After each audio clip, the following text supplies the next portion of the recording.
మహేందర్ అనే ఒక anchor YouTube లో క్రైస్తవుల్ని తప్పుగా చూపించే ప్రయత్నం చేశాడు. అంటే క్రైస్తవులు మత మార్పిడి ముఠాలు, మీ వైఖరి మార్చుకోవాలని క్రైస్తవుల మీద ఒక తప్పు ముద్ర వేయడానికి ప్రయత్నించాడు. సరే, అయితే తను ఏం మాట్లాడాడో ఒక్కొక్కటిగా ఆయన మాట్లాడిన మాటలో నిజమెంత ఉందో అనేది ఈరోజు డీకోడ్ చేద్దాం. వీడియోని చివరి వరకు చూడండి. క్రిస్టియన్ల పాస్టర్లని లేదా క్రిస్టియన్లని ఏమన్నా అంటే తెగ బాధపడిపోతున్నారు ఎక్కువగా. అప్పుడు క్రిస్టియన్ పాస్టర్లని అంటే బాధపడతారు నాయన. ఈ మాత్రం బుర్ర పని చేయదా నీకు? ఇప్పుడు మహేందర్ నువ్వు ఉన్నావు, నిన్ను ఎవరైనా అంటే నువ్వు బాధపడవా? సరే, ఇంకా విందాం. వాస్తవంగా ఆర్టికల్ 25, 26, 28 ఇచ్చినటువంటి right to speech, right to freedom, ఈ రెండు ఆర్టికల్ని చూపిస్తూ ఎవరైనా సరే వాళ్ళ రిలీజియస్ ని కాపాడుకుంటూ వాళ్ళ రిలీజియస్ గురించి మాట్లాడడానికి ఉన్న ఫ్రీడమ్ ఈ ఆర్టికల్ చెప్తుంది. కానీ ఏంటి, ఇప్పుడు ఆర్టికల్ 25 అలాంటి చట్టాలు మాట్లాడే స్వేచ్ఛ ఉంది, వాళ్ళ మతాన్ని పరిచయం చేసే స్వేచ్ఛ ఉన్నప్పుడు ఇంకా గవర్నమెంట్ లేదంటే రాజ్యాంగం ఇచ్చేసినటువంటి పర్మిషన్ ని ఉంది కానీ అని చెప్తూ కానీ అంటే అక్కడ ఇచ్చేసారని నిర్ధారణ చేశాడు. అయితే మనోడు ఏదో తీసుకొచ్చి నెత్తి మీద రుద్దడానికి సిద్ధం చేస్తున్నాడు. కానీ అంట ఇంకా కానీ లేదు, ఫుల్ స్టాప్ పెట్టింది, చెప్పుకోవచ్చు అని మాటలు చెప్పి మభ్యపెట్టి ముస్లింల పరిస్థితి ఎలాగో మేము మాట్లాడలేం, ఎందుకంటే కనీసం వాళ్ళకు ముస్లింల పరిస్థితి మేము ఎలాగో మాట్లాడలేమంట. ఎందుకని మాట్లాడలేవు? అది నీకు చేతకాలం. అంటే మేమంటే సైలెంట్ గా ఉంటాం కదా, మేమంటే ఎవరి జోలికి వెళ్ళం కదా, కాబట్టి మా మీద నోరేసుకొని పడిపోయి యూట్యూబ్ లో ఇట్లా వీడియోలు పెట్టి క్రిస్టియానిటీని బూచిగా చూపించి వ్యూస్ కోసం, డబ్బుల కోసం ఇది మొదలు పెట్టావు అంటే ఆ కానీ ఎంత అర్థం ఉందా?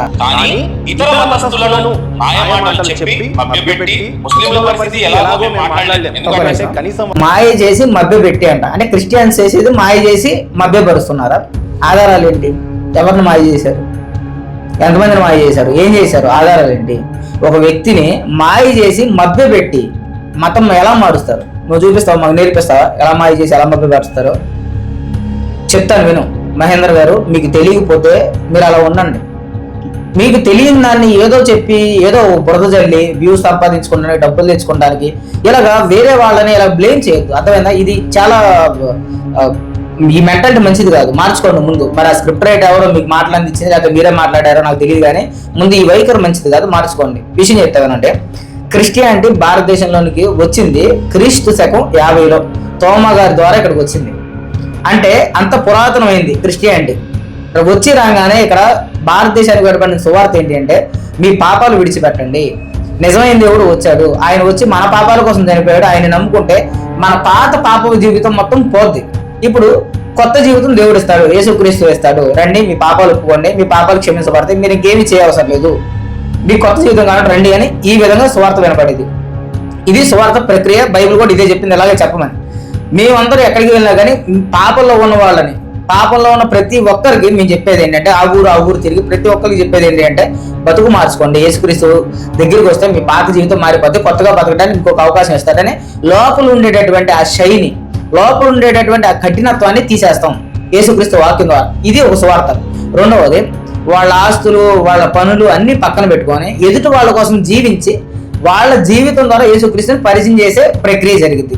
అర్థమైంది? అంటే నాకు ఇప్పుడు ఆస్తి ఉంది, నేను అనుభవించాలి, కానీ ఆ ఆస్తిని మొత్తం నమ్మి పేదలకు దానం చేస్తూ ఉన్నాను. వాళ్ళకి నాలో దేవుడు కనపడతాడు, దేవుడు పోలిక కనపడింది. అప్పుడు వాళ్ళకి నేను చెప్తాను, ఇంతకుముందు నేను ఇలా ఉండేవాడిని కాదు, యేసుక్రీస్తుని నమ్ముకున్న తర్వాత నా పొరుగు వాడిని ప్రేమించమని చెప్పారు కాబట్టి నేను ప్రేమిస్తున్నాను. మీరు కూడా యేసుక్రీస్తు మాటలు బట్టి మీ పొరుగు వాడిని ప్రేమించండి. ద్వేషాలు, గొడవలు, యుద్ధాలు ఏమేమి వద్దు, ఆపేయండి. యేసుక్రీస్తు నమ్ముకొని ప్రశాంతంగా బ్రతకండి, ఎదురువాడిని ప్రేమించండి, అటు నుంచి ప్రేమ పొందుకొని చెప్పారు. ఇది ఒక రకమైన సువార్త. అంతేగాని మేమేదో జుట్టు పట్టుకొని తీసుకొచ్చి ముంచి లేపుతున్నట్టు అది కుదిరిద్దా? పోనీ మీరు కంబ్యాక్ చేయండి అలాగా క్రిస్టియన్స్ని మీరు కంబ్యాక్ చేయండి, అలాగా బలవంత మత మార్పడినా మీరు చేయండి, అలాగా కుదిరిద్దాం. ఏమీ తెలియదు అసలు, ముందేంటో వెనకేంటో ఏమీ తెలియదు, మీకు నోటుకు వచ్చినట్టు మాట్లాడతారు. అంటే బలవంతం అంటే ఏంటి? బలవంతం అంటే దానికి కూడా మీకు డెఫినేషన్ తెలియదు. ఇక్కడ చూపిస్తే ప్రేమ చూపిస్తున్నారు, లేకపోతే ఆయన సువార్త చెప్తున్నారు నోటితో, అదే జరుగుతుంది. రెండవది, మతం మార్చడం అనేది ముస్లింలకు లేదని నువ్వు చెప్తున్నావు.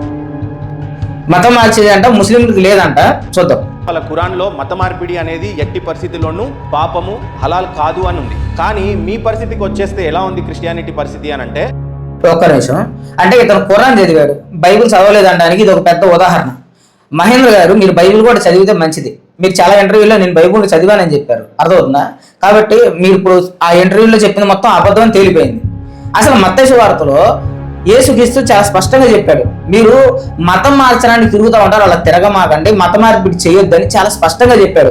నిజమైన దేవుణ్ణి నేను అని చూపించండి, చెప్పండి. యేసుక్రీస్తు నిజమైన దేవుడు అని చెప్పండి. నమ్మితే నమ్మారు, లేకపోతే లేదు. నమ్మిన వాళ్ళు వస్తారు, రానోళ్ళు లేదు. రావడం అంటే ఏంటి? చర్చలు పంచుకుంటాం కాదు, బతుకు మార్చుకుంటాం యేసుక్రీస్తు నమ్ముకుంటాం అంటే. అర్థమైందా? వెళ్ళి చెప్పండి ఉన్నదని చెప్పాడు. అయితే ఇలా మతం మార్చమని బైబిల్లో ఉందని మీకు ఎవరు చెప్పాడు? అది మత మార్పిడి అని మీరు ఎలా అంటున్నారు? రెండోది, సరే అది మత మార్పిడి అని మీరు ముద్ర వేశారు, అది బలవంతపు మత మార్పిడి అన్నట్టు ఎలా చేస్తారు? బలవంతపు మత మార్పిడి అంటే ఖురాన్లో మత మార్పిడి తప్పని ఉందంట. మరి భారతదేశంలో ముస్లింలుగా ఉన్న వాళ్ళంతా ఎవరు? వాళ్ళు భారతదేశంలో వాళ్ళు కదా. దీని గురించి కూడా మాట్లాడేవు నువ్వు. అంటే దీని గురించి మాట్లాడితే గొడవలు అయిపోతాయి. క్రిస్టియానిటీ గురించి మాట్లాడితే ఎవరు నోరు తెరిచేవాడు ఉన్నాడు. అంతే కదా, అదే కదా మీదేమా? నేను నిలదీసి అడుగుతున్నాను, భారతదేశంలో ఉన్నటువంటి క్రైస్తవులు, భారతదేశంలో ఉన్నటువంటి ముస్లింలు ఏ దేశం నుండి వచ్చారు? ఎక్కడి నుండి వచ్చారు?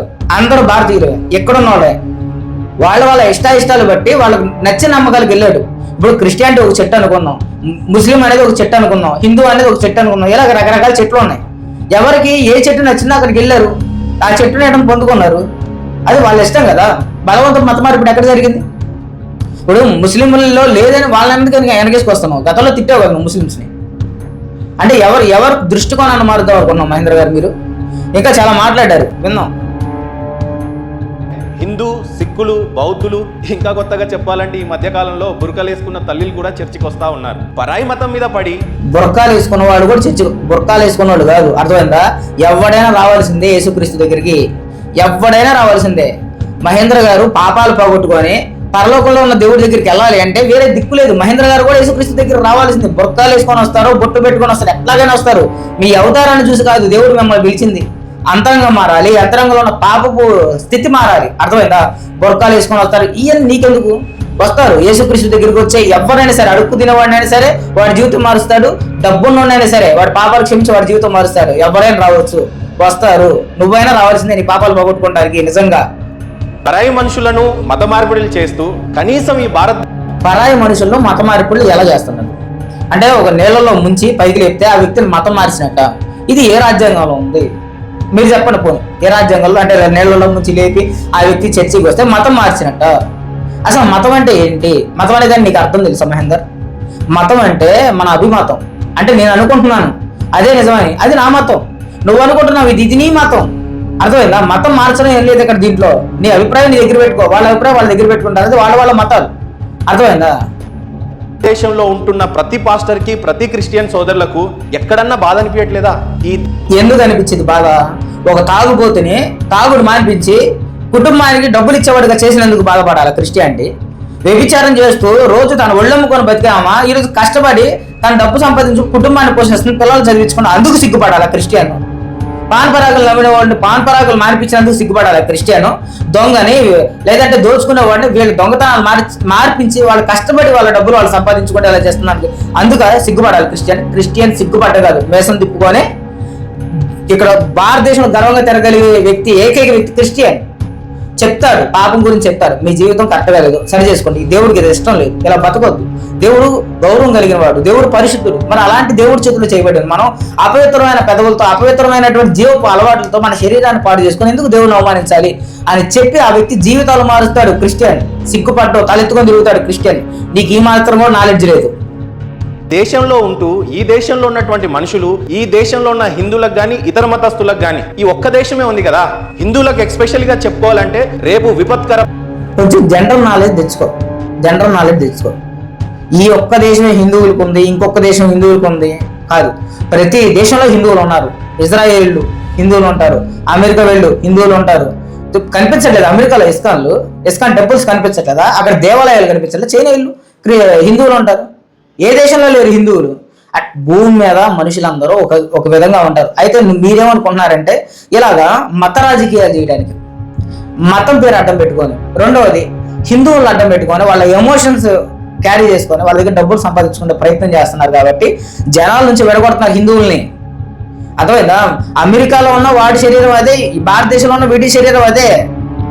గీతలను బట్టి, ఖండాలను బట్టి, అక్కడ ఉండే వాతావరణాన్ని బట్టి మనిషి రంగులు మారచ్చు, భాషలను బట్టి ఆ వ్యక్తి తీరు మారచ్చు. లేదు, స్వభావం ఒకటే మనిషిది. అర్థమైందా? మీరు విడగొడుతున్నారు దేశాల మీద ఈ కుల రాజకీయాలు, మత రాజకీయాలు చేసి. బయట ప్రపంచాల్లో హిందువులు ధైర్యంగా బ్రతుకుతున్నారు. ఇక్కడ తీసుకొచ్చి ఇది హిందువుల దేశం, హిందువులకు ఒక్క దేశం ఏముందని చెప్తున్నాడు. హిందువులకు ఒక్క దేశం ఏంటి? ఇక్కడ మీరు హిందువులాగా ఉంటే ఇక్కడ హిందువులు ఉన్నారు, ఇక్కడ సిక్కులు ఉన్నారు. అర్థమైందా? ఇది హిందువుల దేశం కాదు, ఇది సెక్యులర్ కంట్రీ. నువ్వెవడు చెప్పడానికి ఇది హిందువుల దేశం అని? నీకు ఎవడిచ్చాడు రైట్స్? రాజ్యాంగం చదివావా?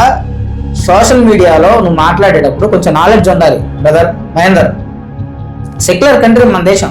ఇక్కడ హిందువులు ఉంటారు, బౌద్ధులు ఉంటారు, జైన్లు ఉంటారు, క్రిస్టియన్స్ ఉంటారు, ముస్లిమ్స్ ఉంటారు.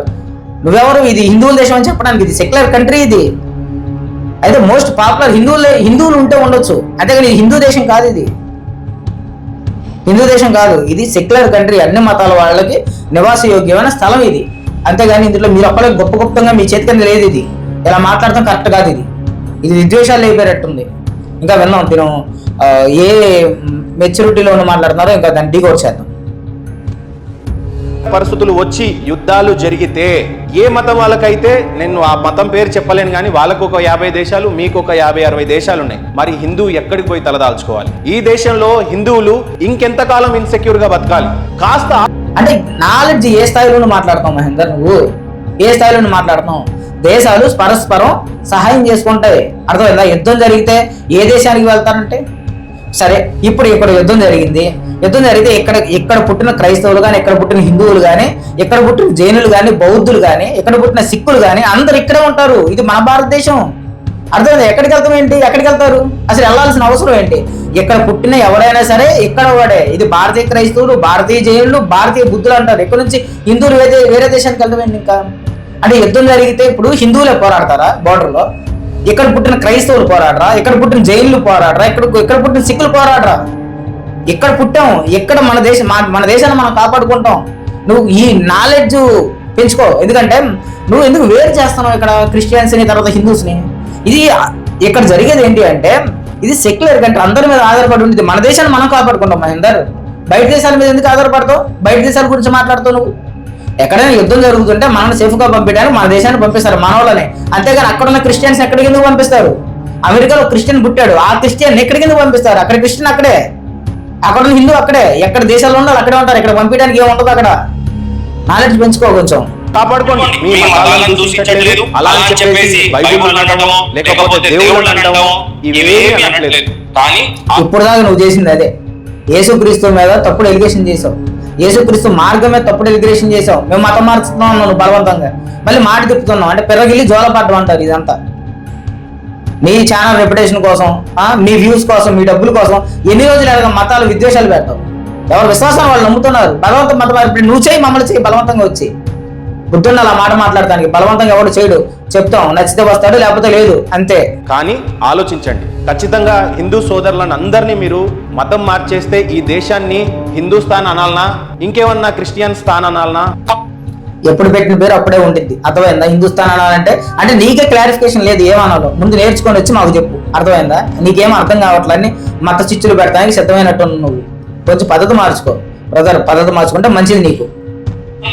భారతదేశానికంటూ ఒక పేరు, దానికున్న ఔన్నత్యం, దానికున్నటువంటి సంస్కృతి. ఇప్పుడు లేదని ఎవరు అన్నారు? ఉంది. మన బ్యూటీ మనకుంది. అంతేగాని ఇది సెక్యులర్ కంట్రీ కాకుండా పోదు. అర్థమైందా? ఎవరి కల్చర్ వాళ్ళకు ఉంది. ఇక్కడ పుట్టినోళ్ళు ఏ కల్చర్ అయినా ఫాలో అవుతారు. ఇది మా ఇష్టం. దాన్ని మార్చొద్దు, దాన్ని చేయొద్దు. నువ్వెవరు చెప్పడానికి? ఎవరు మత మార్పుడు మారుస్తున్నారు ఇక్కడ? నువ్వు వేస్తున్నావు నింద. మేము మార్చట్లేదు. మా ప్రభు గొప్పతనం చెప్తున్నావు. నచ్చితే వస్తారు, లేకపోతే వాళ్ళకి నచ్చిన దగ్గర ఉంటారు. ఇక్కడ అందరూ ఉంటారు, అందరిని గౌరవించాలి.